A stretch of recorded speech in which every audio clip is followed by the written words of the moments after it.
since I mentioned protein requirements, it's important to try to determine, how much protein does a person need, right? Because a lot of people say Americans are eating way too much protein. Mm-hmm. But in fact, that's not the problem at all. The problem is that they're eating way too many carbohydrates.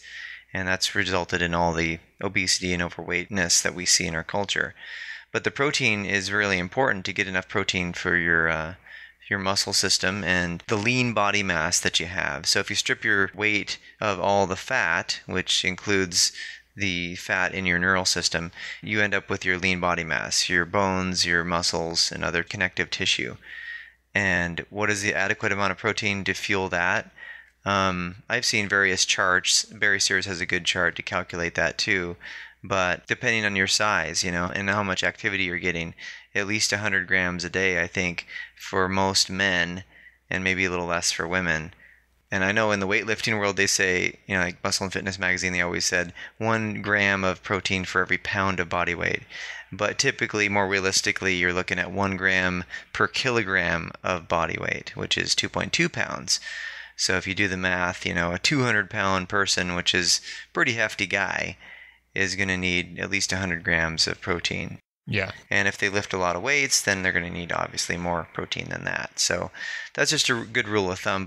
Yeah. There was another answer in our survey, this one a few months ago that I did, that I don't think too many people answered like this, but I think it does represent the way a lot of people think about weight loss and fitness and everything. They said their challenge is, I don't like to run.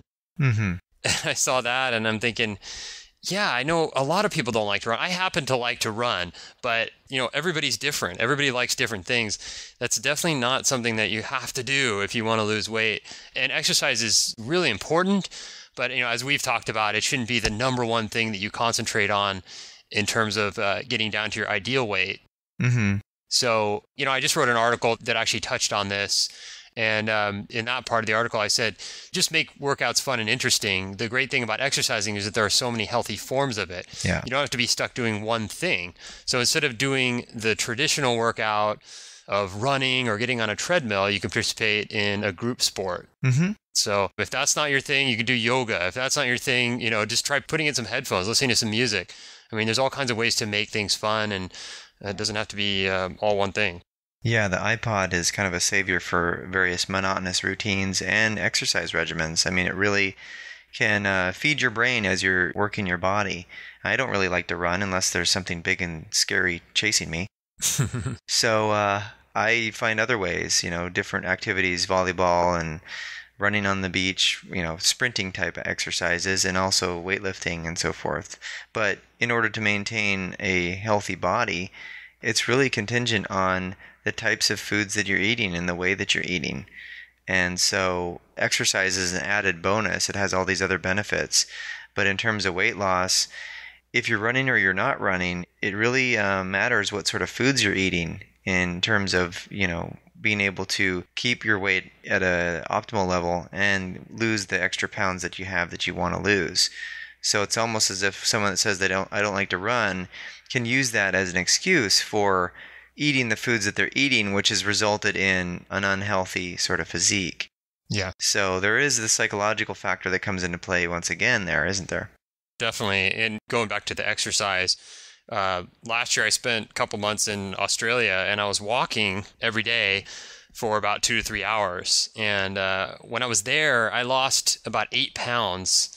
And for me, on my small frame, that's a ridiculous amount. And it was partly because I was just walking a lot, but partly also because I hated the food. So I wasn't eating enough. But that's a good way to practice portion control, huh? Yeah, just go to a place that you just can't stand the food and then you're good to go. Or just get the flu and that's good times.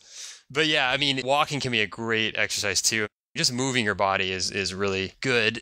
Your body was meant to move. Exactly. And we may have some new pictures on our homepage. I know we've got 2 up on the main homepage there of our mug shots, so you can see faces to the podcast. Yeah, pictures, upper right corner. Indeed. We'd like to get your feedback about all the other different challenges that people are experiencing out there with the weight loss and fitness and so forth. So just go to our website, healthymindfitbody.com, and you can comment in the show notes there. There's a comment section on that where we post the episode of the show. And you can also go to iTunes, either search in iTunes, or there's a link on our homepage also to go to the show there, and you can rate and review the show if you like what you're hearing. Yeah, and we definitely want to hear your feedback. So go ahead and comment on our blog, and we're going to take some of the comments and read them on the show next time. So give us your big issues, give us your main issues, tell us what you want to hear us talk about, and we'll cover it next time. Absolutely. Okay, well, thanks for listening, everyone, and we'll talk to you next week. Thanks, everyone. Talk to you next week.